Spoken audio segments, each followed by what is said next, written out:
Wahoo with Rex. Gone fishing. Kissing up, throwing them back.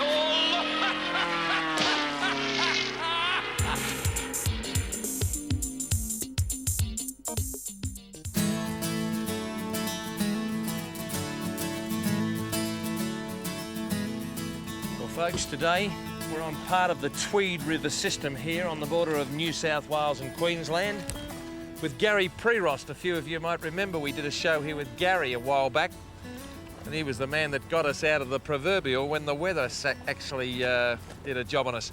Gary, welcome to the show again. Thanks, Rex. Now, congratulations, you've been asked to come again, and you must be absolutely delighted, because if you're no good, we would have given you the flick.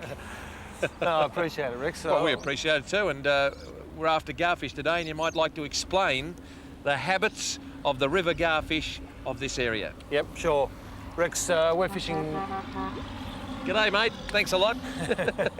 We're fishing in the Terranora arm of the Tweed River. Yep. We've got the last couple of hours of the run-in tide. We've had a big school of river garfish here for the last month now.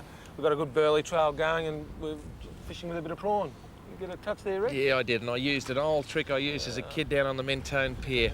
Just a little bit of a retrieve. Yep. And look at that. What a beautiful looking garfish. Now, he's got something wrong with his snout. And what I usually do is I grab them by the snout if I'm going to release them.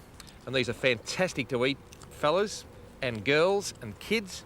And also very, very good bait. But you've got to also understand that his particular nose is broken, so this one is actually going to go into the frying pan. And I'll just put him over there out of his misery, and there we go. Now, let's have a look at the garfish setup. I've got a float that I designed many, many years ago, and a lot of people down in Victoria would have remembered me talking about a guy called Alec Rowe. I used to make these at school, and the school teacher at Morty High said, "You don't want to make fishing floats, Rex, because you'll never be anything in your life, and above all, you'll never make a living out of fishing and football." Well, thank you very much there, Mr. Butler. Down to a sinker which keeps the float upright, and then I've got a couple of snoods, one about nearly a metre long, the other one about half a metre long. And if you keep them divided from the swivel, you'll find they won't get tangled. Now, this is one of the best baits I've got here.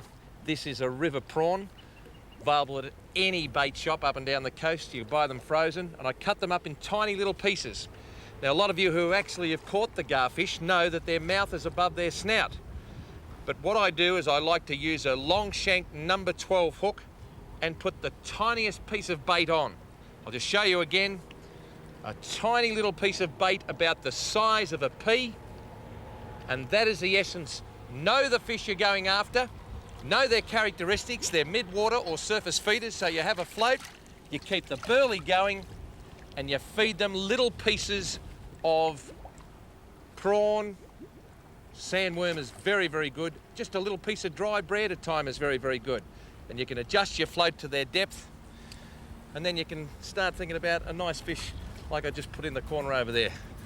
I'm going to have him for tea tonight.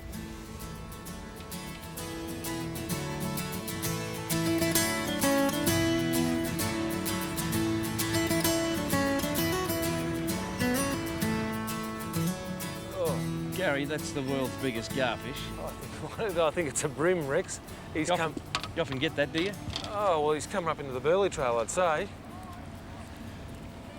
And that's what the burley trail's all about, talking about that. We'll just keep it going there. Just keep the little bits of tasty morsels going down. Yeah, it's a little brim, Rex. A little brim. Not so little. Oh. Just lift it in, mate. I tell you what, you know, look at that. There you go. Now, that's a serious brim. On a tiny piece of prawn. Thanks, Rex. Isn't that fantastic? Now, oh, I had a touch then. I would call that a yellowfin brim. Yep, you'd be right. Beautiful, beautiful brim. You might let him go, though. Oh, you got one? Yeah, I don't know what I've got. I don't think it's a brim. I reckon it's a garfish. I reckon it could be a double header. It is too. Look at that. Now, isn't that fantastic, folks? A double header gar. Now, I might try and put this one back, and what we do is we just grab them by the snout like that, because if you grab them down here, they'll lose all that vital slime and also the scales.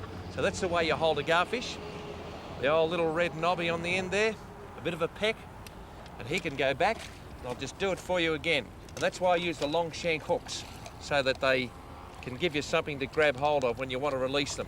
Now that hook is in a lot further, so he's going to join, I would think, the other one over there as part of my tea tonight. And therefore, what I can do is just show you, if I go like that and put the garfish out of his misery, and that's what I'm talking about. There's all these scales in that. So what we have to look for the future in fishing is the correct way to release fish so they've got a really good chance of survival. Well, oh, yes. Yeah, it is, Rex. Oh, good garfish. Yeah, Now that's a serious garfish. that's not bad at all, is it? When's the best time of the year for them? Oh, I like them now, Rex. Do you?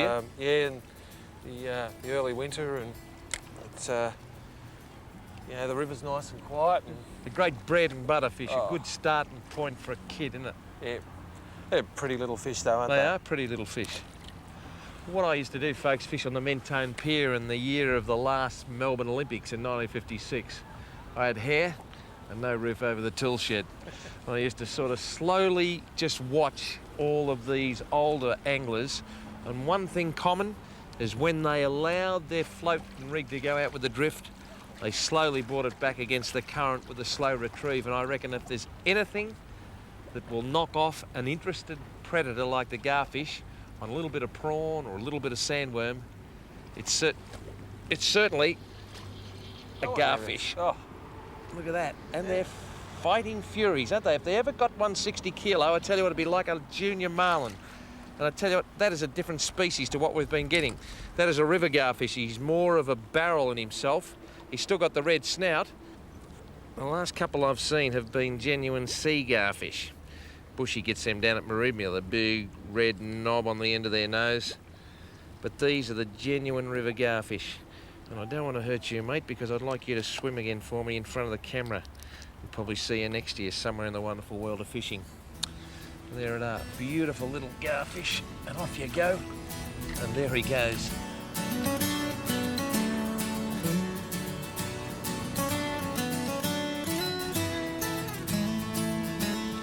Cool. Put our rig right in the middle of fish like this. And I tell you what, once you get the depth right on that float, which is coming up now, you can start. Now look at this, Gary. Now, a tell you double what, header, Rex. look at that. The old Tasmanian special, mate. Now have a look at that. Two magnificent garfish, folks. And if you'll just excuse me, I'm going to kiss these straight back into that frying pan, because tonight the old garfish goes on the bearded burbler's plate. We'd like to thank Gary Prerost of Mangrove Jack Charters. When you're up here on the border of New South and Queensland, give him a call. Thanks for being on the show, Gary, and I look forward to the next time. Thank you, Rex. This is Rex Hunt Fishing Adventures.